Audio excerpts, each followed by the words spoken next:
जब आप जल शंकर को चढ़ाने तो रोज ही जाते हैं।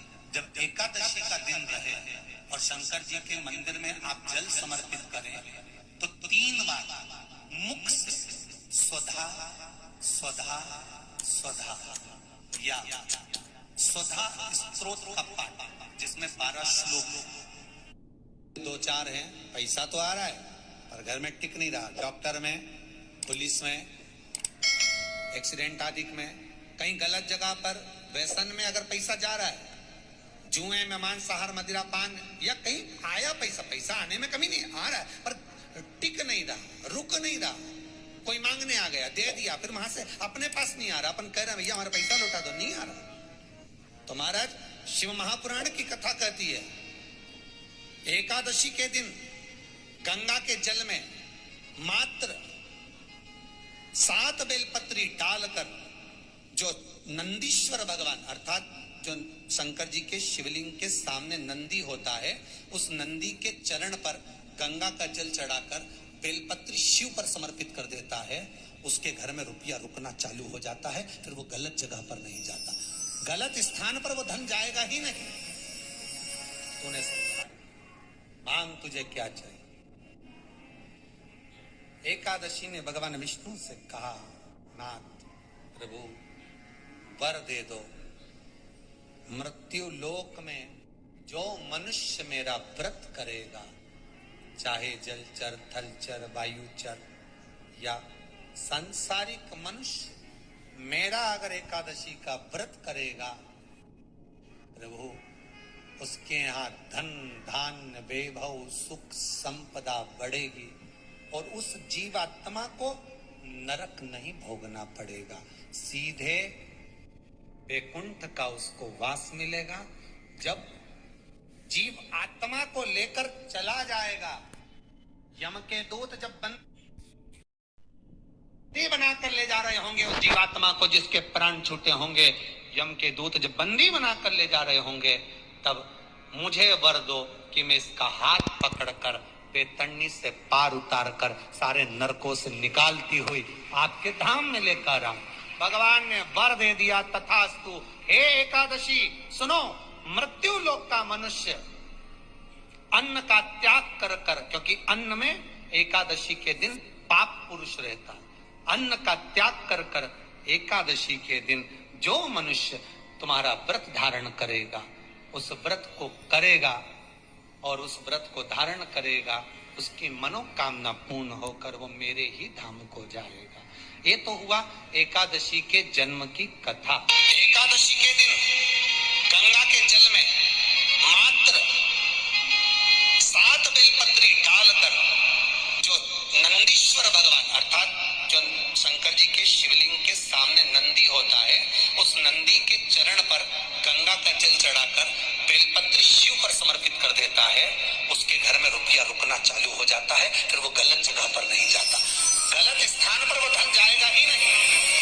बेटा अगर व्यसन में पड़ा हुआ है, मदिरा पान में पड़ा हुआ है, मांसाहार में, जुए आदि में जा रहा है, तुम्हें लग रहा है कि मेरा बेटा गलत मार्ग पर जा रहा है, ये मित्र दोस्ती गलत हो रही है, वो सही जगह पर आ जाए। करना एकादशी। कई लोग इसको धन के लिए भी करते हैं, संपदा के लिए। संपदा के लिए अर्थात जिसका व्यापार नहीं चलता, जिसके घर में पैसा नहीं आता, या नौकरी नहीं लग रही, या सर्विस नहीं लग रही, आप अप्लाई कर रहे हो, जगह जगह जाकर इंटरव्यू भी दे रहे हो और पैसा नहीं आता, तो उसके लिए भी प्रयास किया जाता है। पर उसके लिए यहाँ पर जो धन के लिए करते हैं, उसके लिए विष्णुपदी के लिए करते हैं। मतलब जैसे गंगा के जल में तुलसी के 11 पत्ते डाले जाते हैं और उसको किसी भी नारायण के मंदिर में राम कृष्ण शिव शंकर नहीं, राम कृष्ण भगवान विष्णु दत्त आदि जितने नारायण के मंदिर हैं, उस मंदिर में किसी भी पात्र में, एक छोटे से पात्र में उसको भरकर रखी आते हैं महाराज, उससे भी जॉब सर्विस नौकरी में सफलता प्राप्त हो जाती है। परंतु वो भी एकादशी को ही होता है। कुछ देर ये शिवलिंग, इसका चढ़ाया हुआ जल जब बहता बहता बहता बहता अंतिम छोर पर आता है, इस पीठ के अंतिम छोर पर आता है, गंगा का जल को एकादशी और द्वादशी इन 3 तिथियों पर एक रोटी में थोड़ा सा मीठा रखकर सोमक पितृ का नाम लेकर यदि गाय को खिला दिया जाता है, तो अगर कोई पूर्वज प्रेत योनि में भी पड़ा हुआ होता है, भटक रहा होता है,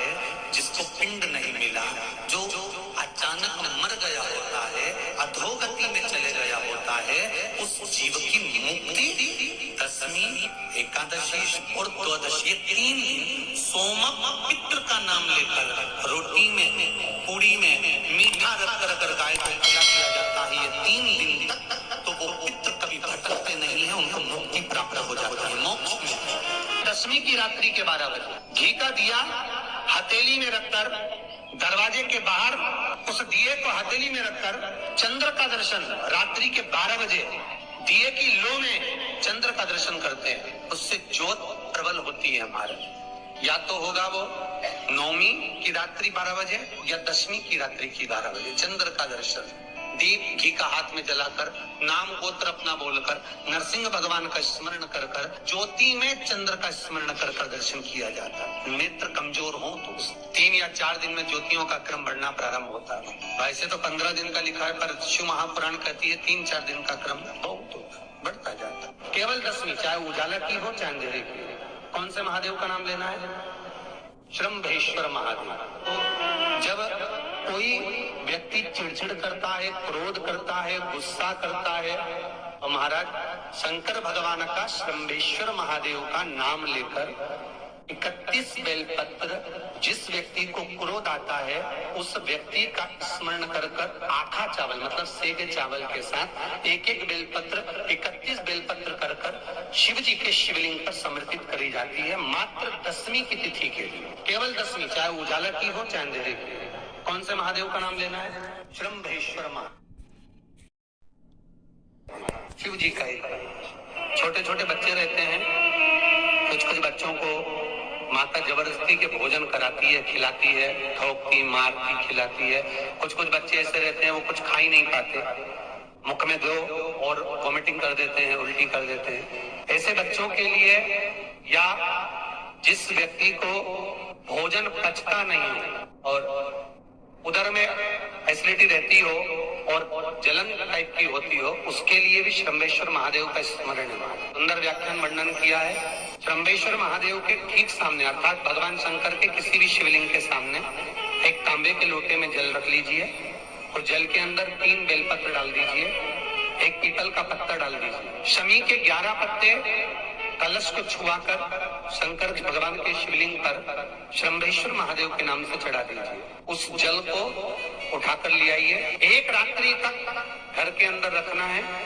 उस जल को श्रम्भेश्वर महादेव का नाम लेकर जिस व्यक्ति को एसिडिटी होती हो या उधर खराब रहता हो या भोजन नहीं पचता हो या पेट से जुड़ी हुई प्रॉब्लम हो या बच्चों को भोजन कराते हैं और वो वोमिटिंग कर देते हो, ऐसे बच्चे को या भोजन नहीं खा रहा हो ऐसे व्यक्ति को उस जल को सवेरे दोपहर शाम 3 बार श्रम्भेश्वर महादेव का नाम लेकर आचमन कराना प्रारंभ कर दो, पिलाना चालू कर दीजिए। 3 या 4 दिन पिलाओगे, अपने आप उधर में भी आनंद रहेगा, बच्चा भोजन करना